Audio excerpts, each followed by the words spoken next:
Troisième et dernière partie de l'Africa Newsroom. Nous sommes toujours en compagnie de Germain Onogo, président directeur général de la société Onogo and Partners Holding, et de nos éditeurs Malika Cha et Gracien Rukindigiza. En Guinée, les syndicats demandent une baisse du prix du carburant à la pompe. Ils se basent notamment sur la baisse constatée du baril au niveau international et demandent à ce que le litre passe de 8 000 francs guinéens à 5 000 francs guinéens pour les consommateurs. Un reportage de notre correspondant Emmanuel Milimono. Face à une chute drastique du prix du baril du pétrole sur le marché mondial, les travailleurs guinéens demandent au gouvernement de revoir considérablement le prix du litre des hydrocarbures à la pompe. La Confédération générale des travailleurs de Guinée CNTG et l'Union syndicale des travailleurs de Guinée USTG ont, au cours d'une rencontre avec le ministre du Travail et celui de la fonction publique, demandé à l'État de faire constater une baisse de 3 000 francs guinéens sur le litre à la pompe. La baisse du prix du carburant à la pompe va venir soulager le panier de la ménagère. Donc il est normal que le mouvement syndical puisse interpeller le gouvernement guinéen pour que cette baisse aussi soit effective. Le litre de carburant actuellement est de 8 000 francs guinéens à la pompe. Au cours des négociations périodiques instaurées entre le gouvernement et les syndicats des travailleurs, les deux parties avaient convenu d'instaurer un principe de flexibilité sur les prix des hydrocarbures suivant la donne sur le marché international. La baisse du baril est donc une occasion qu'ils estiment être normale pour les autorités d'anticiper sur la baisse des prix à la pompe. À chaque fois que le carburant monte, qu'on accepte qu'on augmente le prix du carburant avec bien sûr les mesures d'accompagnement liées à cela. Et à chaque fois que le prix du carburant baisse, que le gouvernement accepte de baisser le prix du carburant. Maintenant que nous sommes dans le cycle de la chute, il est normal que, automatiquement, les partis, surtout la commission technique, devraient anticiper. En 2015, par exemple, suite à la chute du prix du baril du pétrole à l'international, le gouvernement a procédé à une baisse du prix du litre de carburant à la pompe de 10 000 francs guinéens à 8 000. Selon des syndicalistes, l'État guinéen tirait jusqu'à 33% des taxes sur les produits pétroliers en 2014. Des négociations seront ouvertes entre les deux parties pour plancher sur la question. En l'absence d'un consensus, les centrales syndicalistes n'écartent pas la possibilité de déclencher un mouvement de grève. Malik, est-ce que cette demande des syndicats vous paraît légitime ? Au regard de la chute enregistrée du prix du pétrole, notamment en 2015, le pétrole a perdu plus d'un tiers de sa valeur. En 2016, il dégringole en dessous des $30. Donc effectivement, un abaissement du tarif de l'essence ne serait pas inopportun parce que effectivement, dès que vous avez justement un coût pour les utilisateurs de l'essence, donc les transporteurs et tout ça, l'activité économique est revivifiée parce que ça leur permet justement d'augmenter leur activité. Mais dans un autre registre, je dirais finalement, il faut faire attention aussi aux problèmes de fond. Il faut s'attaquer à ces problèmes-là. Le problème du raffinage, c'est un problème récurrent en Afrique, les capacités de raffinage de l'essence. Donc c'est beaucoup plus complexe que ça. Oui, on peut dire comme ça que il faut justement répercuter cette baisse.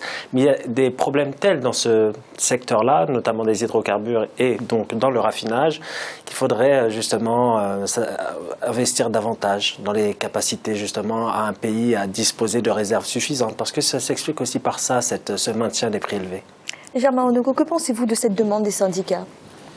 Bon, je dirais que la demande est légitime parce que donc le consommateur, quand il constate que de manière générale, sur le plan mondial, le prix a baissé, c'est tout à fait normal qu'il souhaite qu'il y ait une incidence sur lui et qu'il y ait cet impact-là sur lui. Mais ce qu'il faut dire, c'est qu'il y a quelque chose d'assez délicat. Ce sont les mécanismes, déjà les contrats qui sont signés par nos États, qui n'ont pas toujours, même quand ils ont une capacité de production, qui n'ont pas toujours une capacité de raffinage qui soit à même d'assurer durablement la consommation locale. Donc, nos pays sont obligés de faire appel à l'exportation et compte tenu de la faible capacité de stockage aussi, et pour garantir le pays en cas de fluctuation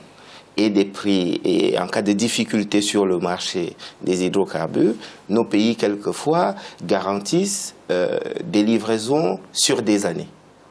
À partir de cet instant, si des livraisons ont été garanties sur un prix un peu plus élevé il y a 2-3 ans, aujourd'hui, la baisse d'aujourd'hui ne peut avoir aucun impact immédiat sur le prix à la pompe aujourd'hui.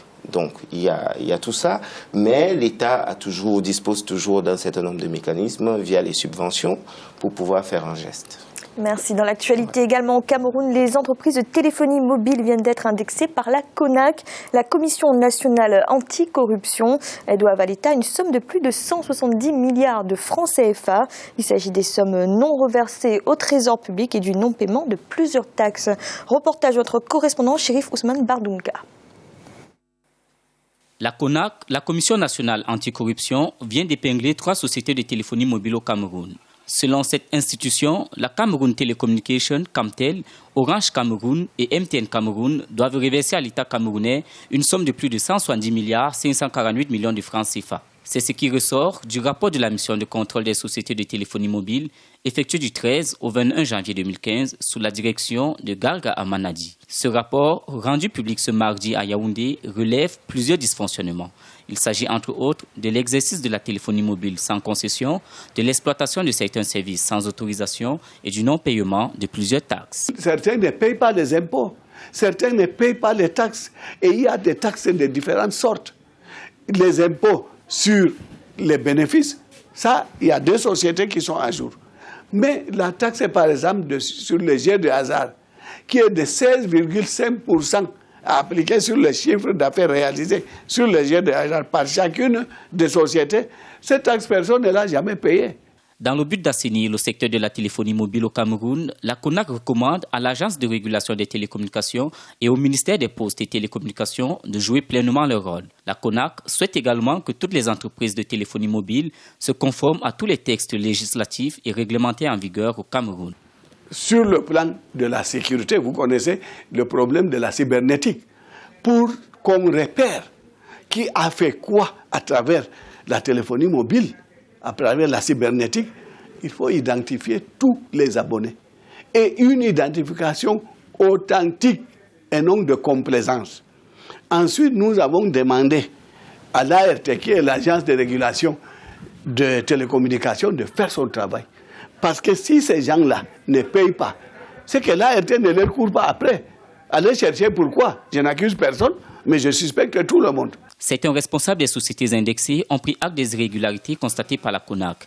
Ils se sont engagés en outre à œuvrer à la complète mise en œuvre des recommandations faites.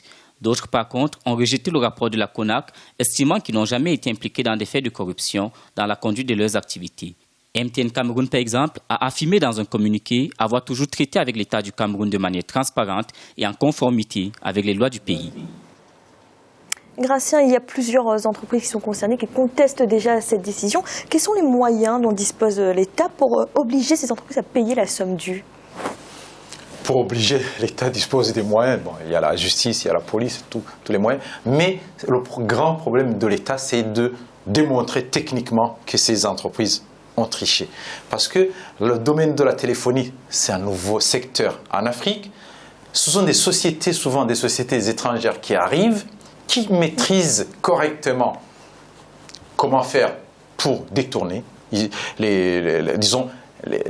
consommations, au niveau de la comptabilité, notamment les appels qui viennent de l'étranger. Il y a des appels qui arrivent, qui aboutissent, mais en réalité qui ne rentrent pas dans la consommation. Dans plusieurs pays, ça se fait.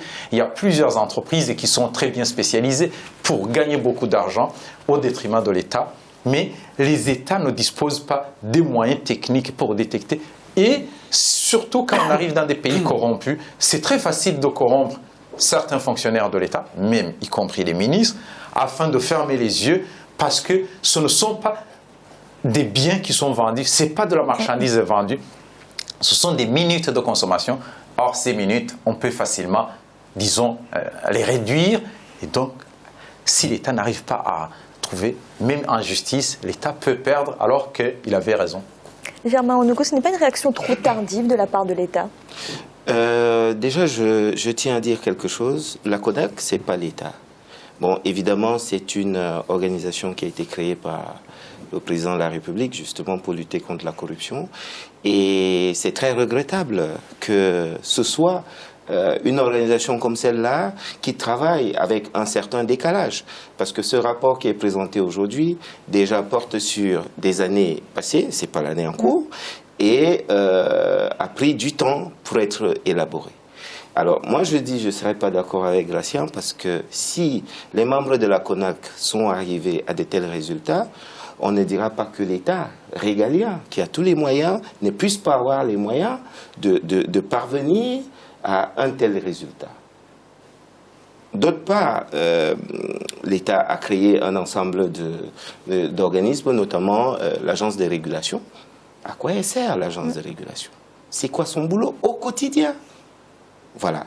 Donc, tout ce que je peux dire, c'est que l'État a les moyens de contrôler.